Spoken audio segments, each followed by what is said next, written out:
Welcome to your Get That Nugget for GCSE English Literature.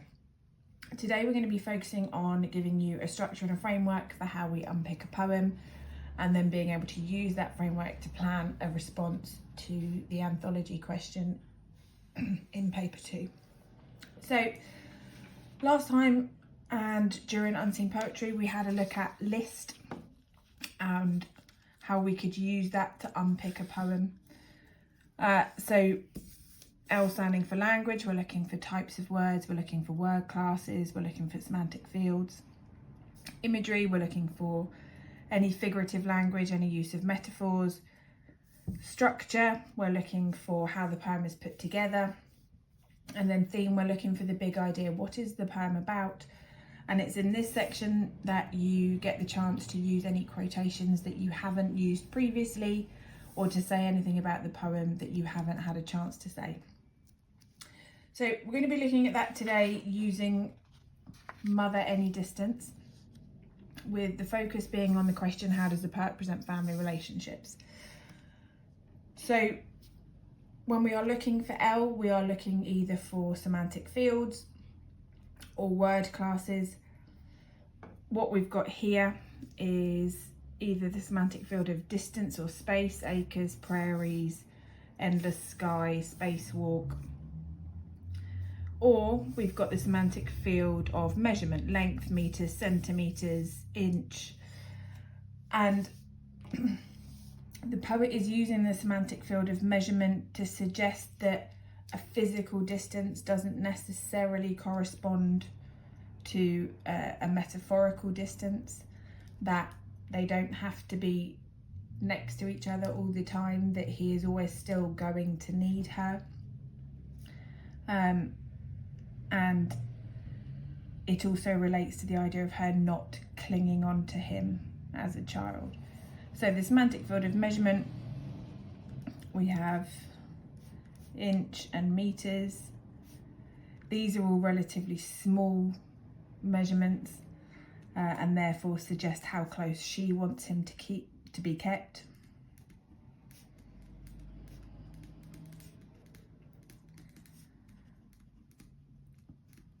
He is also using it to suggest that physical, literal distance is not the same as metaphorical distance.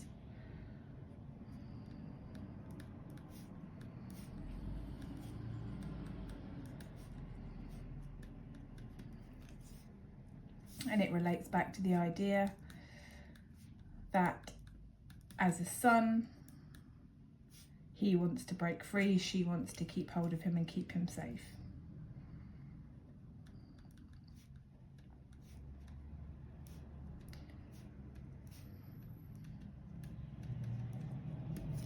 So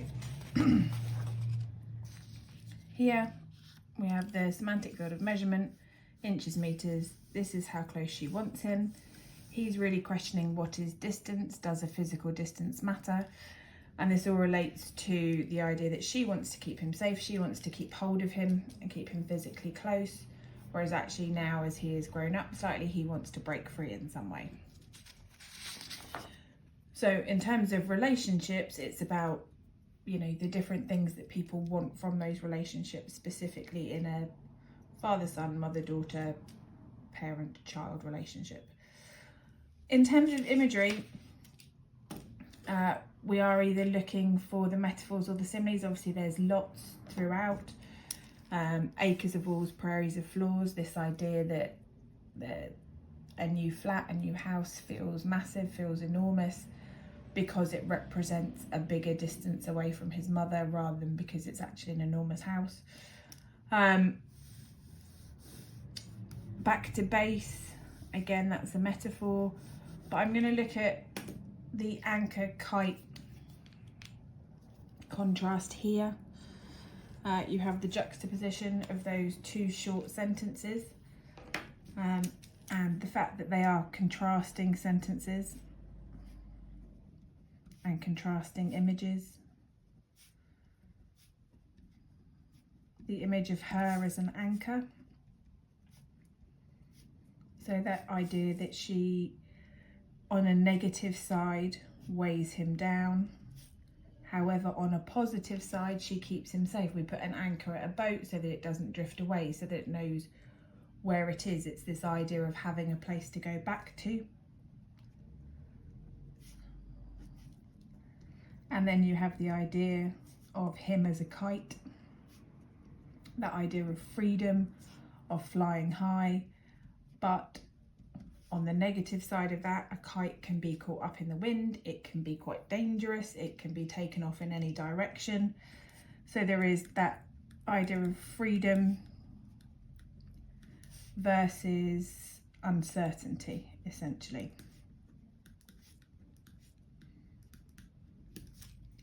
So again, we have our language, we have our imagery. We are linking this back to the idea of a relationship, the idea that she is the safety, she is the solid, immovable. He is, you know, looking for freedom, looking for somewhere to go. The contrasting images also link to the contrasting ideas and the conflicting ideas that both of them have.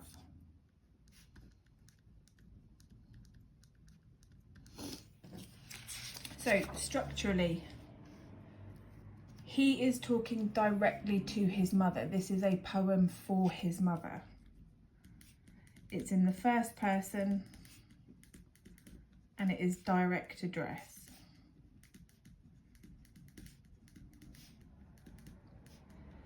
And it is almost meant to reassure his mother. He is saying any distance greater than a single span requires a second pair of hands. He will always need her. And so that structure is there to reassure her. And also to explain to her what he needs. The house is also a metaphor for him growing up. As he gets older, he spacewalks through the empty rooms up into the loft hatch. So we have that progression through the house, which is similar to his progression through his life.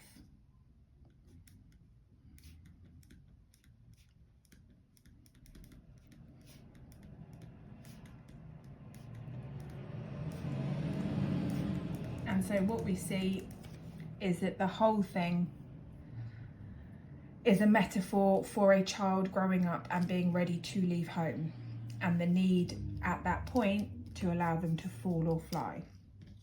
So structurally, we would talk about the first person, we would talk about the fact that it is directly addressing his mother. This poem is essentially for his mother. And then when we move on to theme, we're going to focus on that last bit. Endless sky to fall or fly. And this idea that as a parent, you are only taking your child so far, that as that parent, you need to be able to let them go, whether that is positively to fly and do really well in their lives, or whether they're going to fall, but with you always being the anchor there. So the theme is about growing up, is about letting go. So in terms of the family relationship, it is about the roles that people have within that parent-child relationship, and it is about what is expected of them and what they need from them.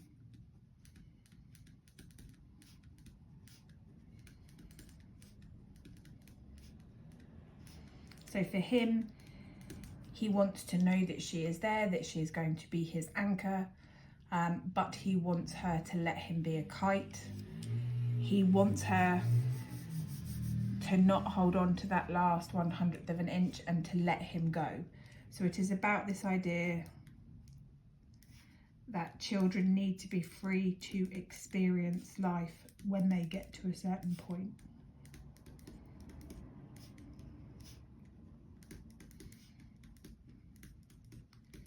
So we've gone through, we've got our quotations, and what we have essentially got there is a plan for half an essay. Obviously in this question, you are going to be asked about 2 poems. This is what you would need to do for the first poem. You would then do the same for the second. And in the next session, we're going to have a look at what that looks like. But for now, using this, and whichever quotation you want to use. How would you explain the relationship between mother and son? Use at least one quotation to support your answer.